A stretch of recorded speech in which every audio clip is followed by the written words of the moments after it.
If you're starting a new outdoor job soon and you're wondering what to expect or how your body is going to handle it, you're in the right place.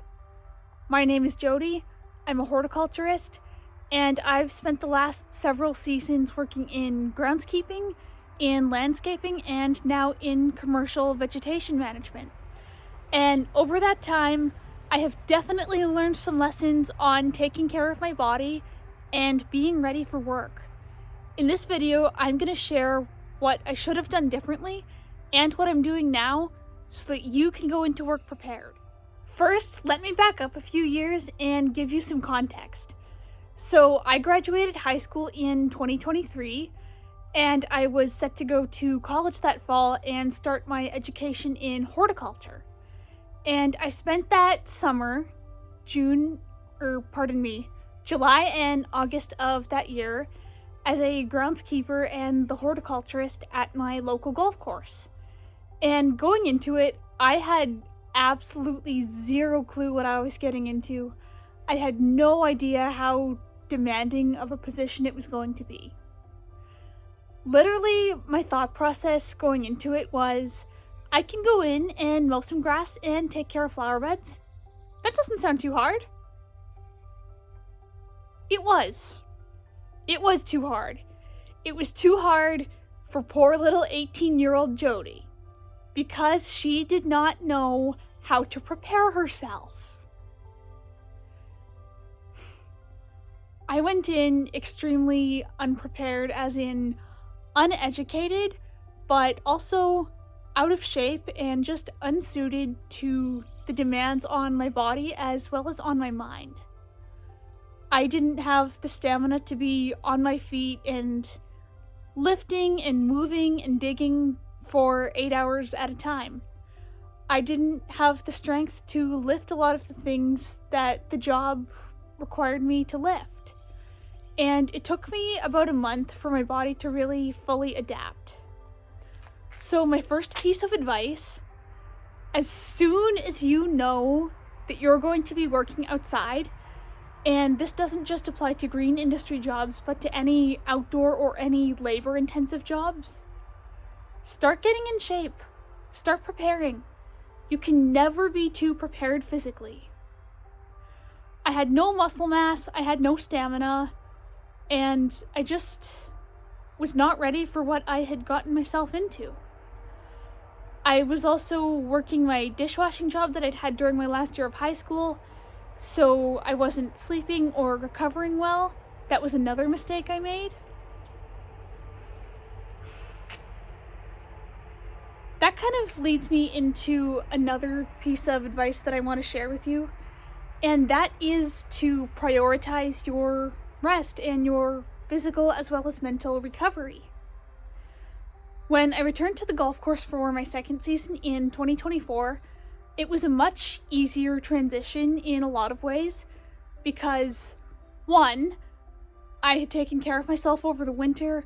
I started going to the gym a lot more regularly. I started being a lot more on point with my diet. I started actively trying to put muscle mass on as well as build up some stamina. Secondly, I just understood what to expect, and I had, at the very least, a rough outline of what I needed to do. And that made a world of difference, okay? A world of difference. Now that I've covered the importance of being prepared, let me get a little bit more specific. So when I think back to my first season at the golf course, I remember basically nothing but the chronic fatigue that I experienced. It was, as I said, a very demanding job on both my body and my mind.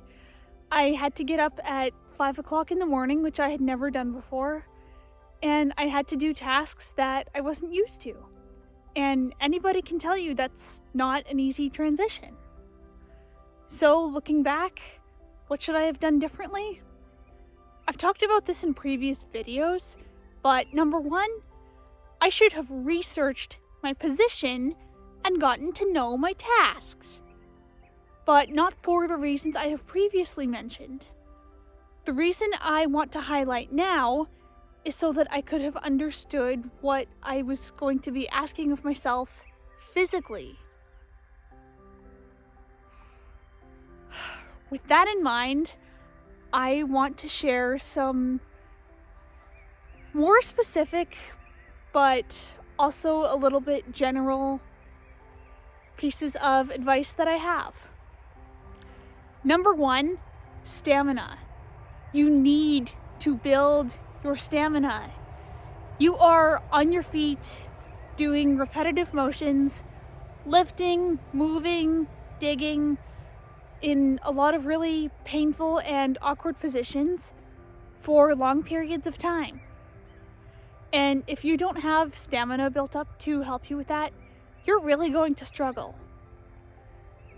So start off simple. Start going for more walks. Start doing some interval training. There have been days the last few seasons, more days than not actually, where I've pushed 12, 15, even 18 to 20,000 steps was not out of the question. So having the stamina built up to carry you through that and still be able to maintain a high quality of work is very important. It sucks getting it established, but once you do, it's going to serve you very well all season and probably for the rest of your career. Another thing I want to mention that ties into what I just said is the importance of strengthening the right body parts. The two that come to mind for me immediately are core and ankles. If you think about your daily tasks, you use your core all the time.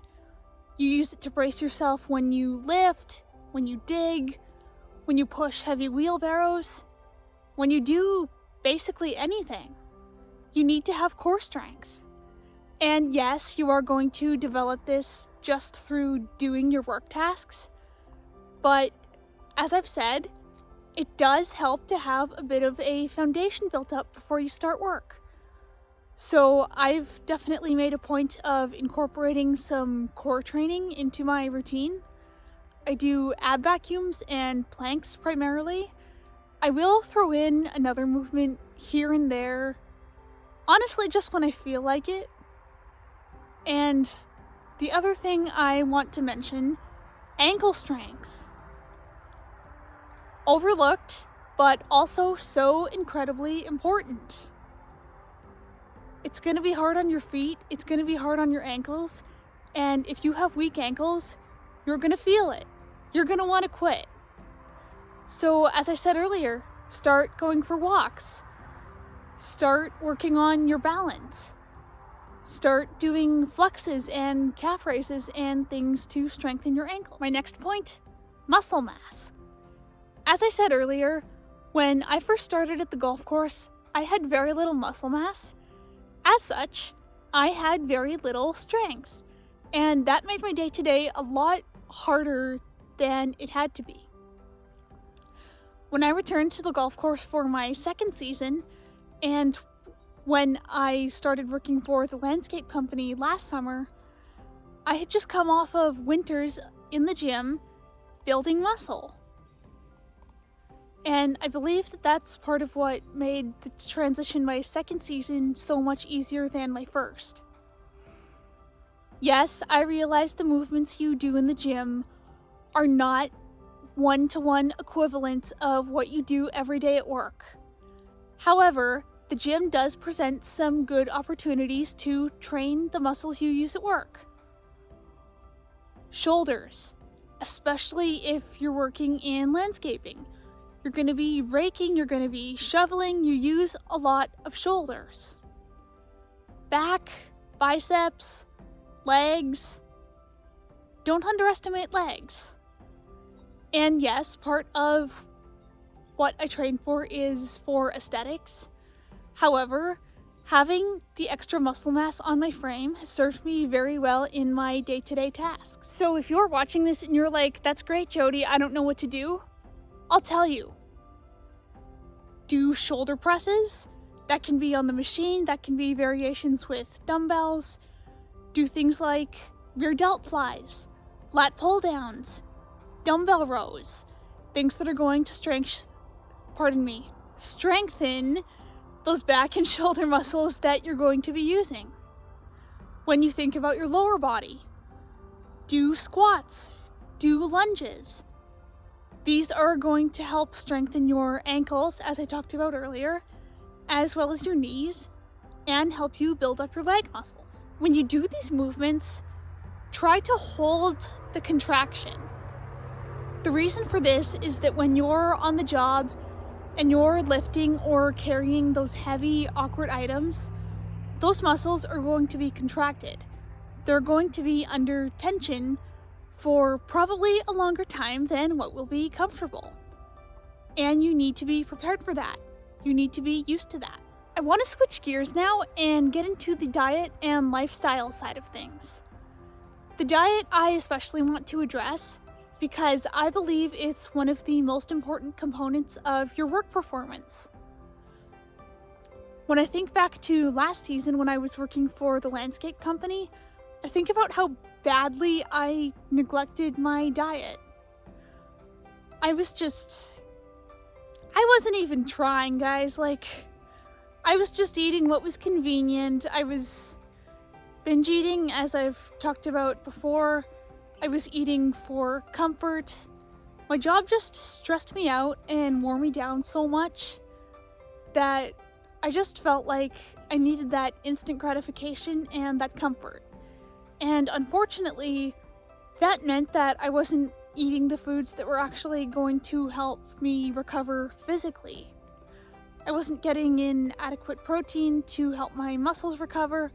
I wasn't getting in adequate fiber or good carbs. I was just really setting myself up to fail. And when I inevitably failed, when I had a bad day at work, how did I comfort myself? It was just a cycle that unfortunately I didn't manage to break before the end of the season. So this year I've been extremely diligent. I have been very careful about the foods I choose, careful to eat adequate protein, that I'm getting in fiber and good carbs, and that I'm choosing foods that actually satisfy me. And the difference I have noticed in my performance has been night and day. I actually started tracking my macros, tracking my food recently, just so that I have that structure and I can ensure I'm getting what I actually need. It's been pretty helpful for the binge eating too, because it's helpful for me personally to be able to look at my food log and go, okay, I've had enough for now, I'm having more in a few hours, I'm okay. The final thing I want to touch on before I wrap this up is sleep and recovery. As I said before, my job really drained me last summer and took a lot out of me. So when I wasn't stuffing my face trying to get some relief, I was usually bed rotting on my phone and doom scrolling, which, as we all know, kind of fun in the moment, unfortunately not really restorative. So this season I've made a point to do things that I actually do find restorative. After I get off work now, I usually go to the gym, and then I will do something like go for a walk or come home and read a book. Something that actually lets me come down from my day. And that sets me up to have way better sleep. And that helps my performance the next day. Do you see how that works? Do you see why this is important? Because if you neglect these things, it's going to show. And then that probably, unfortunately, is just going to make you neglect them even more. That's all I have for you tonight, but I hope you enjoyed this video. I hope you found it helpful. If you did, please give it a thumbs up and subscribe to my channel. I do also offer freelance landscape design services, so if that's something you're interested in, my contact information will be below. I'll see you guys next time.